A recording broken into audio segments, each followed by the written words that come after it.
Drama serial review को like करें, हमारे चैनल को सब्सक्राइब करें और बेल आइकन जरूर दबाएं। इससे पहले मैं सेठ मोती वाले को नहीं समझती थी, मगर अब मैं समझ गई हूँ कि वो किस लिए मुझे दुबई लेके जा रहा है। परेशान हो? क्या हुआ? तुम रो क्यों रही हो? बेटी क्या करूं? 3 बेटियां जवान घर में बैठी हैं।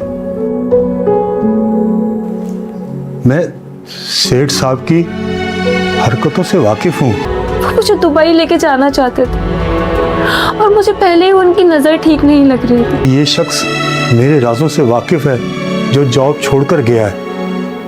बेटा वो मेरी जान ले लेगा। नादिर की वालदा की जानिब से भेजा गया रिश्ता जुबिये के घर वालों ने सख्ती से मुस्तरद कर दिया, जिस पर नादिर दिल ही दिल में गुस्से से भर गया। वो खुद को तसल्ली देते हुए कहने लगा कि बड़े बड़े लोग भी जेल जा चुके हैं, इसलिए जेल जाना कोई शर्मिंदगी की बात नहीं बल्कि ताकत की अलामत है। वो जुबिये को यकीन दिलाता है कि इसकी मोहब्बत पहले से भी ज्यादा मजबूत है और इस बार वो इसकी सालगिरह पर सोने का कीमती तोहफा देगा। वो पर्दे का एहतराम करते हुए मुलाकात की बात करता है और यहाँ तक कह देता है कि अगर घर वाले रिश्ता कबूल ना करे तो वो भाग कर निकाह करने के लिए भी तैयार है, क्योंकि इसके नजदीक मोहब्बत हर रुकावट से बढ़कर है। दूसरी तरफ नन्ना बबलू अपनी नई टीचर मिस बिस्मा को देखकर बेइख्तियार उन्हें मामा कहकर पुकारने लगता है, जिससे घर का माहौल जज्बाती हो जाता है। इसके वाले मोहब्बत से इसे समझाते हैं कि वो इसकी टीचर हैं, जबकि मिस बिस्मा बच्चे के जज्बात को समझते हुए इसे प्यार से पढ़ाई पर तवज्जो देने की तलकीन करती हैं और वादा करती हैं कि अगर वो क्लास में पहली पोजीशन हासिल करेगा तो इसे ढेर सारी चॉकलेट्स मिलेगी।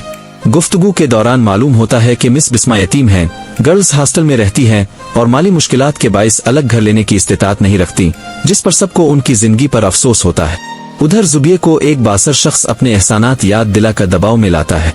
वो माजी की एक बात दोहराता है कि किस तरह इसने उनके भूखे घर को सहारा दिया, वालिदैन के इलाज के लिए रकम दी और जुबिये के भाई को जेल से रिहाई दिलवाने के लिए बेशुमार पैसा खर्च किया।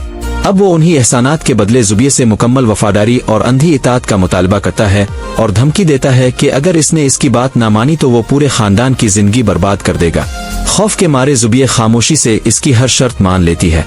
दूसरी जानिब नादिर के दोस्त इसे जुबिये की नई मुलाजमत और भारी तनख्वाह का फायदा उठाने का मशवरा देते हैं, मगर नादिर जुबैर के खौफ का इजहार करता है, क्योंकि वो जानता है कि जुबैर किसी भी हद तक जा सकता है। आखिरकार दोनों इस नतीजे पर पहुंचते हैं कि अगर जुबिये को दोबारा जज्बाती तौर पर अपने काबू में कर लिया जाए तो इसकी दौलत से फायदा उठाया जा सकता है।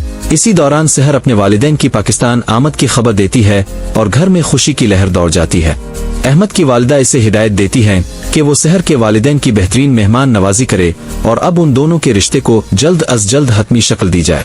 मगर दूसरी तरफ जुबिये की जिंदगी में खतरात बढ़ते जा रहे हैं, क्योंकि वो शख्स जिसने कभी इसके खानदान पर एहसान किए थे अब उन्हीं एहसानात को हथियार बनाकर इसे ब्लैकमेल कर रहा है और साफ अल्फाज में धमकी देता है कि अगर इसके मुतालिबात पूरे ना हुए तो वो इसके घर को जहन्नम बना देगा।